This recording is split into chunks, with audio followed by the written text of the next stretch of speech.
Stories are human. They're both truth and fiction.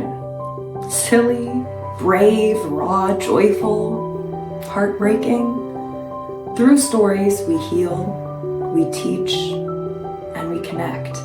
They help us remember. They help us imagine. They can break us open and put us back together again. From cave drawings to bedtime tales, stories have always helped us make sense of the world and help us share ourselves with others.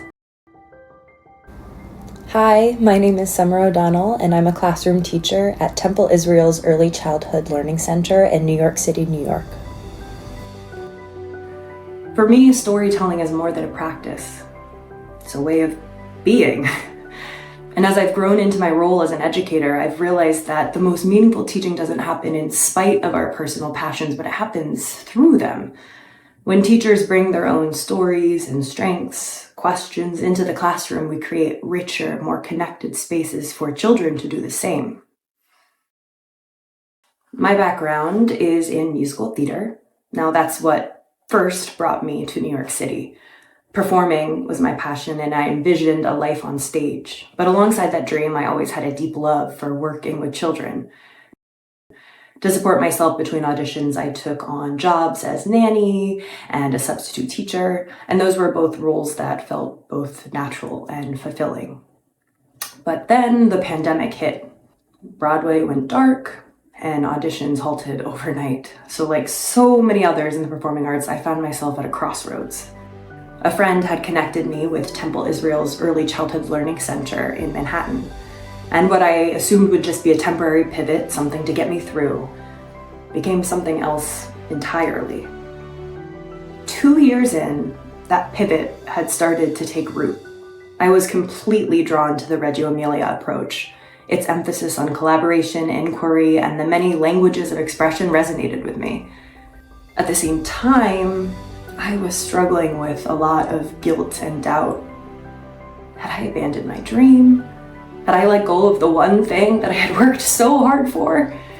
Walking away from a field that shaped so much of my identity really felt like a loss, even as I was discovering something new that was filling me with a new sense of purpose. What I'd always loved most about theater wasn't just performing. It was storytelling, bringing stories to life, reimagining old ones, creating new ones, sharing narratives that made others feel seen, challenged people's perspectives, and even brought communities together. Early in my second year teaching, our head teacher left unexpectedly. So while the administration worked out what those next steps would be, my co-teacher, Jessie, and I stepped up to lead. It was both nerve-wracking and exciting. It was an opportunity to now really help shape our classroom experience. But where do you begin? I only had a full year teaching under my belt, and there was no lesson plans, no curriculum sets for us to follow. This group of kids was drawn to stories, music, which really allowed me to lean into my strengths of character, story, and song. We read the first 15 Magic Tree House books during rest time. And when there was no mystery reader scheduled for our class, my coworker and I dressed up as silly characters, and we kept the stories coming. Storytelling extended into their play, with the children acting out familiar tales like the Hanukkah story, or creating entirely new adventures like Dracula and Anna and Elsa in the Ice Castle. The children created original songs, they created original dances, raps, stories with multiple chapters, which we wrote down eagerly, reminding them that their words are important. Over our February break, I had the chance to act in a short thriller film. My first time acting since before the pandemic. I had mentioned my movie plans to the children before break, so when we returned, they eagerly asked me to sit in the share chair, which was a special seat where the children had the opportunity to share different meaningful moments or special work they had done. And now they wanted me to share. Their curiosity was endless. Who was in charge? How did the camera work? What happened in the movie? Who was your character? What did they do? What was your schedule like? A few days later, I was watching one of my students build with blocks and loose parts during work time. He turned to me and said, "I'm making a movie just like you." Now, I hadn't set out to teach acting or filmmaking. I simply shared something that felt true to me, something that I was genuinely curious and exciting about. In doing so, I opened a little window into myself, and the children stepped through with their own ideas, their own creativity, and their own stories.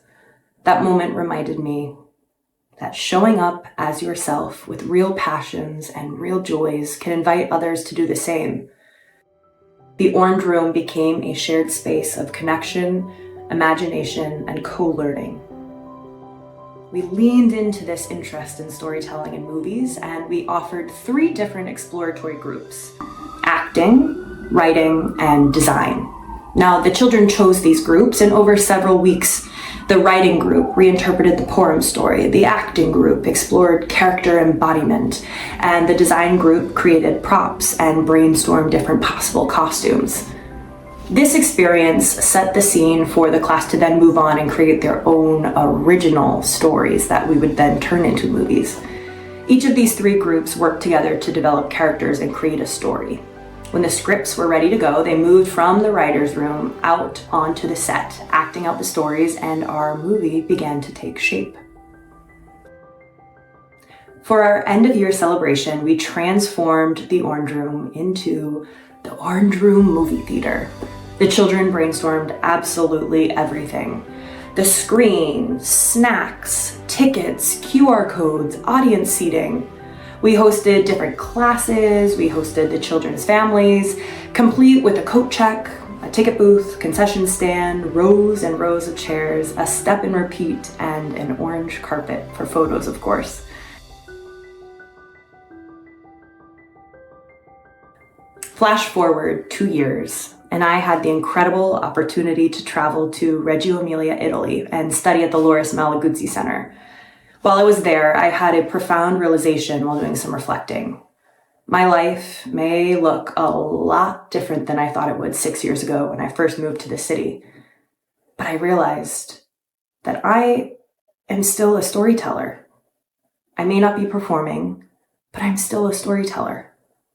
And not only that, but I am helping children find their voices and share their stories. When we show up in the classroom, not just as teachers, but as people, multifaceted people with passions and questions and even doubts, we don't distract from the child-led learning. We deepen it. And when we center relationships, curriculum just blossoms from the roots of real connection. In the end, teaching is storytelling.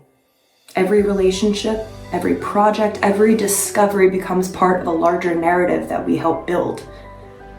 When we honor the stories children carry and we share our own, we help shape a learning environment where everyone feels seen, heard, and inspired to imagine what comes next.